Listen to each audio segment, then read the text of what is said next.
વિદ્યાર્થી મિત્રો, આજે આપણે વાત કરવાના છીએ ધોરણ 10નું ચેપ્ટર નંબર 22 પ્રકૃતિમાં પોષણ વ્યવસ્થા. અને આમાં આપણે એક્સપ્લેનેશન પાર્ટ ઓલરેડી આગલા વિડીયોમાં આપણે કરેલો છે. આપણે આજ વાત કરીશું સ્વાધ્યાયનો આજે આપણે સંપૂર્ણ સોલ્યુશન સાથે આવ્યા છીએ. તો સ્વાધ્યાયથી શરૂઆત કરીશું. સ્વાધ્યાયમાં તમે જો તો પ્રશ્ન 1, નીચેના પ્રશ્નના માંગ્યા મુજબના ઉત્તર લખો. આ ઉત્તરને સમજાવતા પહેલાં તમે કઈ શાળામાં અભ્યાસ કરો છો તે કોમેન્ટ કરવાનું ભૂલતા નહીં. તો સૌથી પહેલાં આપણે હ્યુમસ એટલે શું અને અળસિયાની વિશિષ્ટતાની ખાસિયત શું છે તેના વિશેની આપણે વાત કરવાની છે. બાકી પ્રશ્ન 4 લગીને આપણે પહોંચીશું. તો હ્યુમસ એટલે શું? જમીનમાં રહેલા વનસ્પતિ અને પ્રાણીઓના સડેલા અવશેષોને હ્યુમસ સેન્દ્રિય પદાર્થ કહેવામાં આવે છે. તે જમીનની ફળદ્રુપતા વધારે છે. બીજી વાત કરીએ, અળસિયાની વિશિષ્ટતાની ખાસિયત શું છે?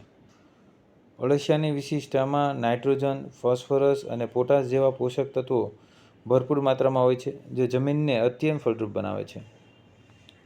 એવી જ રીતે વાત કરીએ, પ્રશ્ન નંબર 2, ટૂંક નોંધ લખો.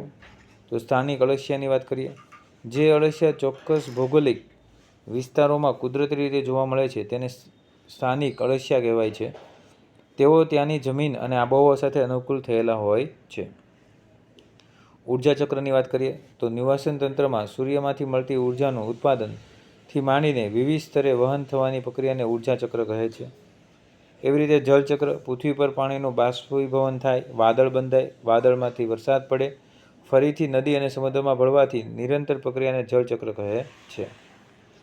એવી જ રીતે આગળ વધીએ તો પ્રશ્ન નંબર 3 સવિસ્તાર સમજાવવાનો છે.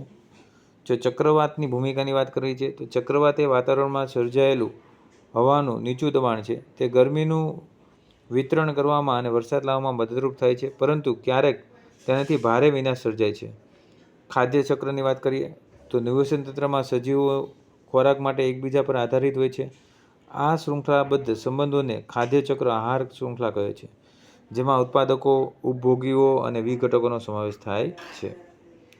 આવી રીતે વાત કરીએ તો યોગ્ય વિકલ્પ પસંદ કરવાના છે. તો પૃથ્વીના કેટલા ટકા ભાગમાં પાણી છે? તો 71% ભાગમાં પાણી છે. ઉર્જાનો મુખ્ય સ્ત્રોત કયો છે? તો સૂર્ય છે. અને સ્થાનિક અળસિયાનો આયુષ્યકાળ કેટલા વર્ષનો હોય છે? તો 12 વર્ષનો હોય છે. તો આ હતું આપણું સંપૂર્ણ સોલ્યુશન પાઠ નંબર 22નું. જો ટૂંકો નોંધ અને સવિસ્તાર જવાબ થોડાક મોટા લખવા હોય તો આગલા વિડીયોમાં મેં જે એક્સપ્લેનેશન પાર્ટ કર્યો છે તેમાં સરસ રીતે સમજાવ્યું છે કે કેટલી વસ્તુ આપણે લખી શકીએ છીએ જળચક્રમાં, કાર્બન ચક્રમાં, ઉર્જા ચક્રમાં. તો એ પણ તમે લખી શકો છો.